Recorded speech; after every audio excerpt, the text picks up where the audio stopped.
శ్రీ చైతన్య విద్యా సంస్థలు సమాజానికి డాక్టర్స్ ను ఇంజనీర్లను అందించడంతో పాటు సామాజిక సేవా కార్యక్రమాల్లో భాగంగా రక్తదానం శిబిరాలను ఏర్పాటు చేస్తుందని శ్రీ చైతన్య విద్యా సంస్థ ఎగ్జిక్యూటివ్ ఏజిఎం ఎం హరిప్రసాద్ తెలిపారు. కాకినాడ లక్ష్మీనారాయణ నగర్లో గల శ్రీ చైతన్య జూనియర్ కాలేజ్ ప్రాంగణంలో శ్రీ చైతన్య విద్యా సంస్థ చైర్మన్ ఝాన్సీ లక్ష్మీబాయి జన్మదినం పురస్కరించుకుని రక్తదాన శిబిరం ఏర్పాటు చేశారు. కార్యక్రమంలో శ్రీ చైతన్య విద్యా సంస్థల ఎగ్జిక్యూటివ్ ఏజిఎం హరిప్రసాద్ రక్తదానం చేసి శిబిరాన్ని ప్రారంభించారు. కార్యక్రమంలో కాలేజ్ డీన్ శ్రీనివాస్తో పాటు పలువురు కాలేజ్ ప్రిన్సిపల్స్, లెక్చరర్స్, సిబ్బంది స్వచ్ఛందంగా రక్తదానం చేశారు. ఈ సందర్భంగా హరిప్రసాద్ మాట్లాడుతూ ప్రతి ఏటా రక్తదాన శిబిరం నిర్వహిస్తున్నట్లు వెల్లడించారు.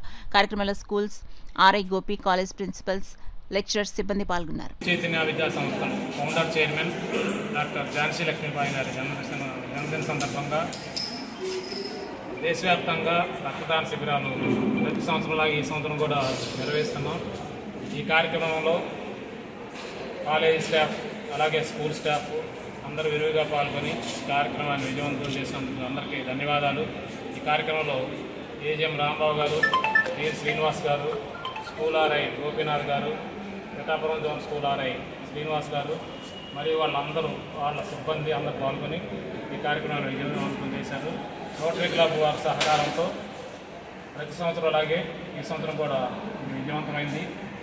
శ్రీ చైతన్య ఎప్పుడు ఐఐటి ర్యాంక్స్, మెడికల్ ర్యాంకులే కాకుండా సామాజిక సేవలో కూడా పార్టిసిపేట్ చేస్తున్నందుకు మేనేజ్మెంట్ వారికి కృతజ్ఞతలు తెలియజేస్తాను.